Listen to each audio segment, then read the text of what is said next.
I'm Martin Russ, author of Optimize the Moment, a guide to lead decisively, plan strategically, and communicate effectively. Welcome to my podcast. I'm Heather Bakken here with Martin Russ to talk about a critical piece of impactful decision making, and that is communicating the mission.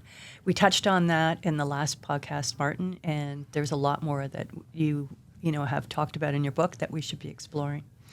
So you've had a lot of experience in this area. So communication has a lot to do with optimizing the moment. It is a big piece that we focus on when we talk about, owners of companies, presidents, CEOs, and politicians. Yeah. A lot of politicians have been successful because they're great communicators. There are some very, very smart people who are off the scale in terms of their intelligence or their ingenuity, but who perhaps aren't the greatest communicators, and they're not terribly successful in what they do. A lot of their success has a lot to do with how great a communicator they are. That is just the way it has always been.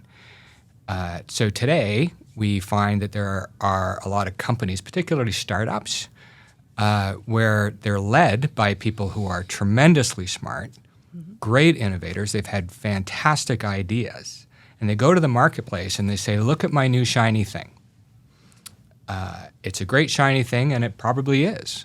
But then they wonder why the marketplace hasn't taken it up, or they wonder why, governments aren't buying it, or users or use cases aren't sort of flying off the shelves. Well, it's because they haven't communicated particularly well, why it is impactful, what the mission is around it. And I spend a lot of time with folks trying to kind of work that out of them.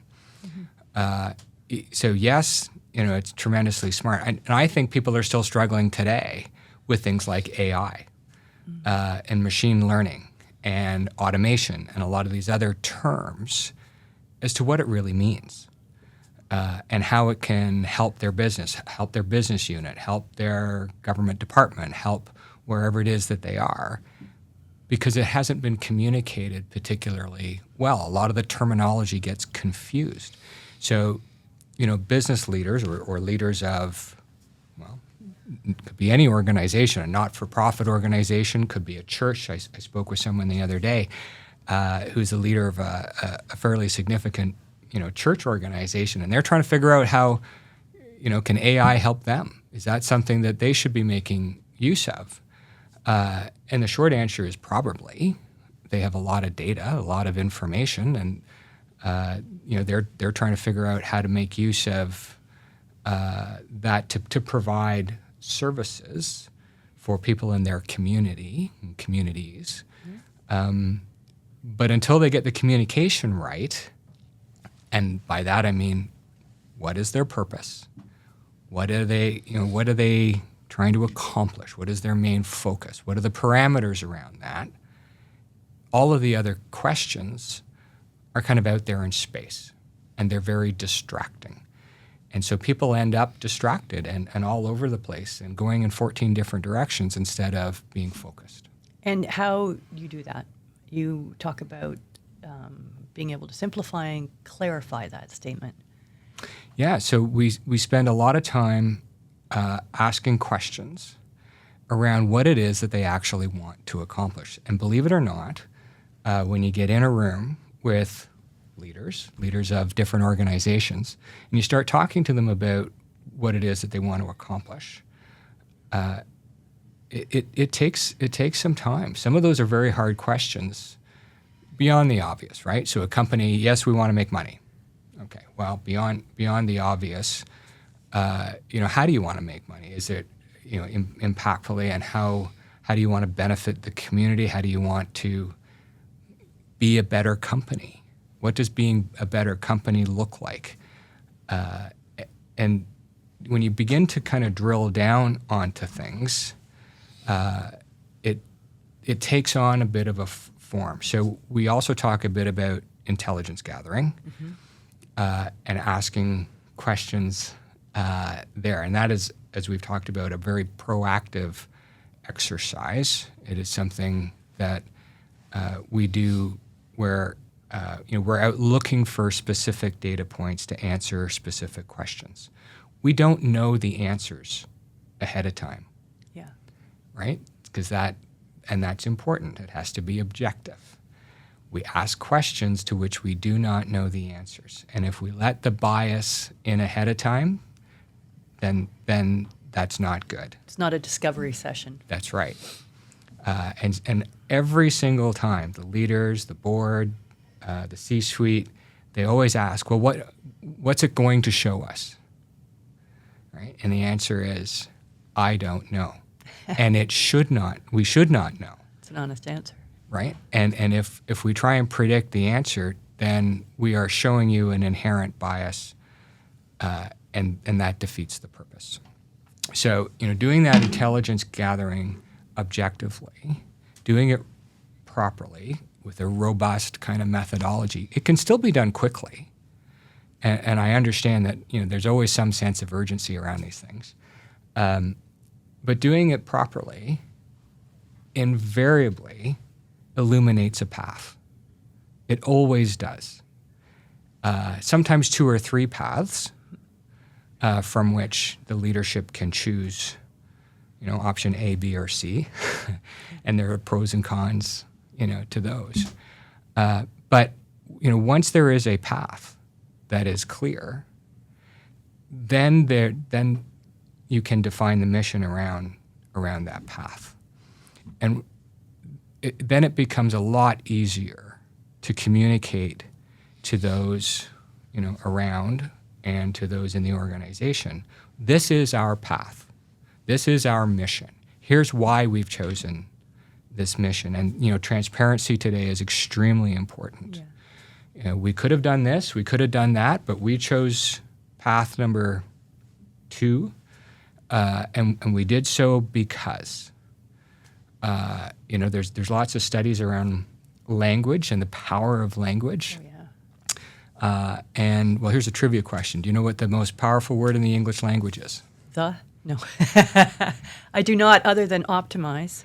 I wish it were. No, it's imagine. Really? Imagine is for a number of years in a row, I think it's 12 or 13 years in a row, because it's the only word in the English language that causes our brains to actually stop what we're thinking about and go somewhere else. The second most powerful word in the English language is because. Receptivity goes up to something like 93% when we use the word because. It's a nice day outside. That is a very simplistic statement. Yeah. It's a nice day outside because it's sunny and hot and I like the heat. Whatever, right? Because something else. And with that secondary statement, our receptivity goes up significantly. These are 2 very important tips for people. Yeah.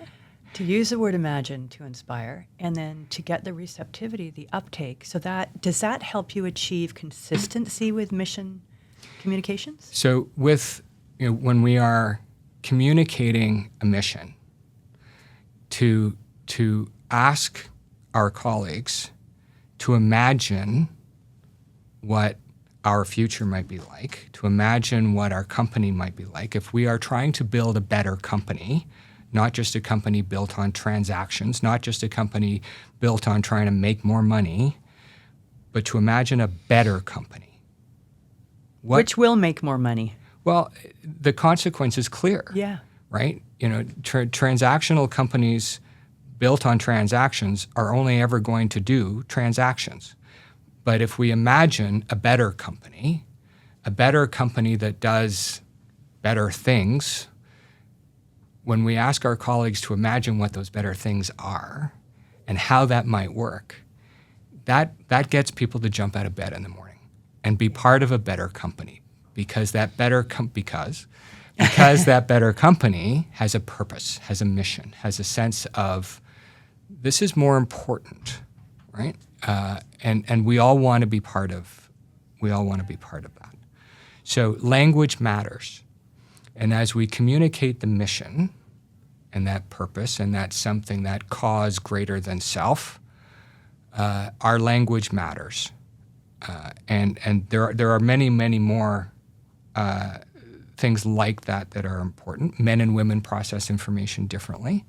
And so when we are talking, often to our colleagues, particularly a large group of our colleagues, it's important to do things in ways that are receptive, right? I talked about receptivity going up. Yes. So that receptivity for men goes up and receptivity for women goes up. And in order to do both of those, so that when both men and women walk out of the room, they've both heard the same thing. And there's lots of tests and analysis and studies where often men, but poor communicators who stand up and say, "This is our goal," and they talk about money and earnings per share and all those typical things that companies typically measure. And they interview people who walk out of those sales meetings. Men and women have heard vastly different things. That's fascinating. So this is when you talk about tailoring the message. Right. This is one way to do that, to know your audience. So knowing your audience, understanding what it is that you actually do want to communicate. What do you want people to leave the room understanding? Yeah. Right? So communication by definition is not broadcasting. Broadcasting is just that, is sending out a message. Communication by definition is actually building a sense of common understanding between two or more people. Right? It is I'm going to say that again for emphasis, right? Communication by definition is building a sense of understanding between two or more people. And if you are to accomplish effectively that sense of understanding between two or more people, you better have a clear idea in your own head of what it is that you want that understanding to be. And have a pretty good idea and a very good track record of how to achieve that understanding. Yeah. So that when people walk away, did they actually get it? Did they have that sense of understanding when they walked away? Or did they come away with a completely different thing? It's fascinating to me, that whole process, and people who are good at it and people who are, frankly, not so good at it. And can use your advice. Well, yeah. I mean, politicians are great examples, largely because we see them a lot, right? We see them on TV, we see them on radio and podcasts and other areas. So they're great examples of who does it well and who doesn't. To rise to major office in politics. First of all, my hat goes off to anybody who jumps into the public arena and runs for office. Yes. So public service. Public Critical. service is critical. It's important, and I have the greatest respect for people who do it. But there are some people who are, very, very smart, but not great communicators. And there are other people who get to lofty positions, as my colleague, my friend would say, there's no there there, but they're, They should buy your book. but they're great communicators. But for people who are leading companies today, in very, very turbulent times, and some very odd and strange times, let's face it. We have some very strange headwinds today, and those headwinds are going to keep on coming. We can see that, a mile out. So one of the things I think leaders of companies, churches, nonprofits, governments, leaders today, one of the few things you can do is become an excellent communicator. I think becoming an excellent communicator is one of the most important things that leaders can focus on today, for a number of reasons. Lots of leaders are focusing on the amount of stress that they feel. one of the ways to de-stress, to handle that stress, to redirect some of that stress, is in fact to focus on the ways in which you can become a better communicator. Redirecting some of that stress, some of that energy into the practice, the skills, the tools of becoming a better communicator is a very positive way to use some of that stress in a proactive and productive way. And I believe, I've seen it, I worked with this a lot, that leaders will actually see some very immediate responses, right? It's the kind of thing that people will see it quite literally at home. And I encourage people to practice this at home with your kids, with your family. And you'll see how people react differently when you choose your language differently, when you choose your body language differently. There's a lot of things that are not within our control. There are few things within our control. One of those things that is within our control when you get out of bed in the morning is how we present ourselves. So that's what we wear, how we stand, our body language, our how we use our hands. We choose those things, and so it is an option. And how we present ourselves can impact our lives at home, at work, at play. And so I encourage people, change that up. Make some changes. Experiment. And experiment and watch and listen to how people react. Some of it is a little bit of trial and error, but I also, when you marry with some changes maybe in your clothes or how you stand or some of those other body language type things, some very careful choice in language, watch how people react. Because the effect is immediate and the impact can be quite significant. So with an organization where you're trying to communicate a mission, communicate a purpose, the difference is literally success or failure. Yes. And having them understand the mission, optimizing that moment.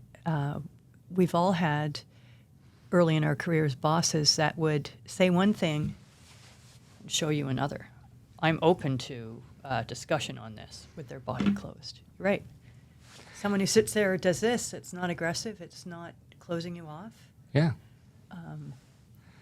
To a variety of things. I talked to the president of a company recently who literally had the door to his office open. And the number of people who have commented to him about the fact that his door is now open is unbelievable. So people are now feeling like they can approach him, or maybe not through the office door, but certainly in the hall. They've noticed that this door being open. He says, "Yeah, of course you can. I want to hear from you." So the stance that he's always said about being approachable, to your point, was not always demonstrated by the fact that his door was always closed. Now that it is a simple thing. It really is. But it is in those simple things that we are perhaps not always conscious of, that we can begin to affect. I mean, what we're talking about too in the communication is about changing culture. Yes. And in this day and age where, I keep talking about turbulent times, people feel very unsettled. I've been talking recently to business owners and people who are trying to affect, I'm thinking obviously of somebody I was talking to last week about someone who is trying to affect some pretty significant automation and introducing some robotics and things into their business. Okay. It's been a real challenge, a real journey in terms of the regulation and the red tape and all of those things. But in trying to keep the team on side, motivated, throughout all of this, because every time they think they've made, a success and they're getting closer, then there's more regulation, there's more planning permission, there's more headwinds, right? So keeping the team motivated and on mission has been really, really hard. It's demotivating. So Sure. people feel unsettled. They're not quite sure what their role is. What does bringing, robotics into the workplace mean? Am I going to lose my job? Yes. It's a concern. And, spending all this money is a real test for the company, right? So they've had to go out and borrow money. So does that mean, in the fact that it's taking longer, what does that mean? Are we going to run out of money? Does this mean that the company's not financially stable? People are worried. They're worried about their jobs. They're worried about the financial health of the company. There's, lots of negative, news out there. In these unsettling times, it is our responsibility as leaders to communicate with open transparency and to communicate effectively. Where are we? Where are we at relative to our mission? Are we on track? Do we have to pivot slightly, majorly? What does that mean? How are we going to address this? This is our mission today. If we achieve this mission to that mission to the next mission, it's going to help us achieve our overall goal. Here's the team we've put together. If you are, and part of the communication piece is making sure that people are the right team members to help achieve that mission. So some of those have to be very honest conversations. You were talking about this earlier, and I will just say that back to the word imagine, when you don't communicate, people start using their imagination, and then if they think they're going to get laid off, they will behave as though they're going to get laid off. And to your point, but yeah, so when you talk about assembling the team and getting the right fit, really, really hard, especially today. There are lots of reasons for that I won't go into, but report after report about lack of productivity, it's really hard to find people who want to be part of teams, hard to find people who want to be part of teams, lots of anecdotal evidence of it, and yet there are companies that are getting it right. And so I point to those companies as being really good communicators, companies that have a clear vision. They're not necessarily hiring masses of people. They seem to be able to get it right with smaller teams. Part of, we had this conversation in London, England last week with a group of people who are saying, part of the reason why the productivity per person is down is because a lot of companies are hiring masses of people as a way to try and counter. So a grocery store that used to operate on 250 people now has 450 people because they're trying to cover off all these shifts. But the productivity per person is down. So pre-pandemic, they used to operate the store on 250 people. And obviously the intelligence gathering questions would go back to, well, why do you feel like you need 450 people now? Instead, should a mission today be to hiring the right 250 people, who want to be part of that team, who can deliver at the higher level of productivity. So something is amiss, and that would be an interesting kind of case to delve into.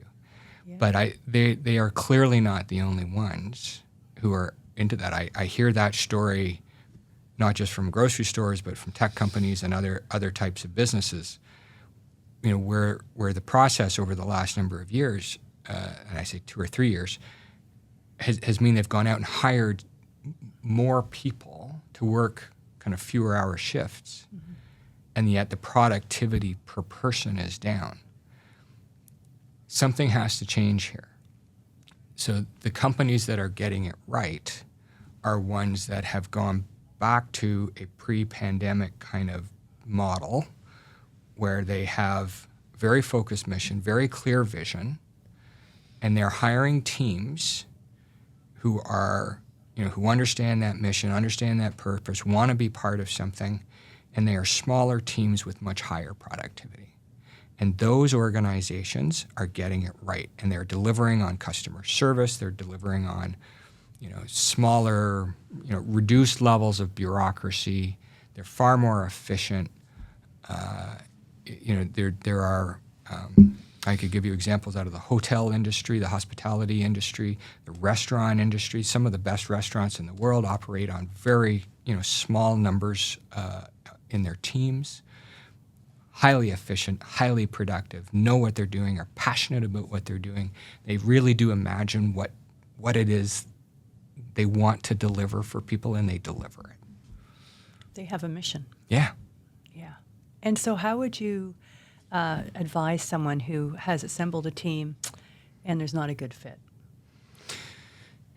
Well, the obvious answer is that there needs to be a candid conversation, and the sooner the better. Dragging it out is not to anyone's advantage. Mm-hmm. So but not an uncommon practice in a lot of not an uncommon practice. So this morning, in fact, I had a conversation with a very senior person in government who said, we sit around this table, and there can be 12 people who nod their head in agreement. But if there's one person who's a negative Nelly, Eeyore, who says nay, it doesn't happen. And we are still in this climate of the risk management folks, people with that risk management mentality, can grind things to a halt if we let them. And my proposition, part of why I wanted to write the book, is to say we cannot let them. The mission has to go forward. And those of us who are fortunate enough to have leadership responsibilities and positions have to be able to stand up and say, no, we're not going to let the one Eeyore at the table, the one risk management person at the table, hold things back. We're going to move things forward. So the mission is X. We've decided on the path forward. Either there are very few things within your control, person, right? One of them is your behavior. Yeah. So you can either adjust your behavior accordingly to be part of this team, or you can leave and go and be part of another team somewhere else where your behavior is more suited. That choice is theirs, usually, but that is a decision that they have to make, and they have to go and do. But the sooner that they have that opportunity to make that decision and are given that discussion, the better. So it's better for the team. It's probably better for them too. Absolutely it is. Yeah. You can always learn from those experiences, and maybe they're not in the right place for themselves either, and they do find a better place. Or maybe they learn to appreciate that when you're working with a team, you have to be a team player, and that has an uplifting effect on productivity that you're talking about. And that's a virtuous cycle. When you have that conversation, and it is, either a learning moment for them, or it comes as a relief for them. It's one or the other. And in either instance, it's a positive. Okay. You have a hard knocks example of some of these communication foibles. Care to share any of those? Maybe one of the big banks is involved? I was wondering where you were going with that. There are, recently, I've had interactions with a couple of Canadian organizations, one of which actually has a less than stellar reputation for customer service. And it has absolutely surprised me to the upside. Fabulous. And that would be Air Canada. And what's the upside that was a pleasant surprise? So, their reputation has been, lost luggage, always being late, poor communication with customers. And that poor communication with customers kind of goes on several different levels. But in my recent trips, their new applications, new processes, new communication around what they're doing has been outstanding. So from baggage tracking to check-in to communication about sort of the recent, potential for pilot strikes has been absolutely outstanding. So surprised me to the upside at literally every level. So they've empowered you as the customer to be proactive in response to any of the communication that they're doing. And it sounds like all the communication, regardless of whether or not they're talking about a strike, which is something that is not a great thing to communicate, was actually a good thing to do. So it was well done. It empowered me, the customer, gave me options. Gave you options. Nice. It explained in a very transparent way, kind of what the circumstances were. It gave me clarity around things like where my baggage was, what was happening with it. So it took worry out of the equation for me. Another important thing. Which was very important. And so hats off to Air Canada for that. And I am one who has been a very harsh critic of Air Canada in the past. There's no shortage of those. Let's face it. Even comedians are calling them out. Even comedians are calling them out. So credit where it is due. But as we've talked about before, lots of organizations talk about customer service, and even claim customer service when they are delivering bad customer service.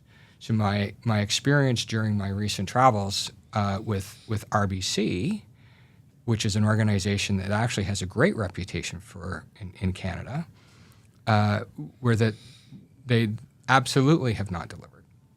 So, things that they would say they are doing in the name of customer service, in fact, they did not communicate. In fact, made things far more inconvenient for the customer, and quite clearly, in the name of policy and bureaucracy, were to cover their collective behinds, and not in any way, shape, or form to make things any easier for the customer.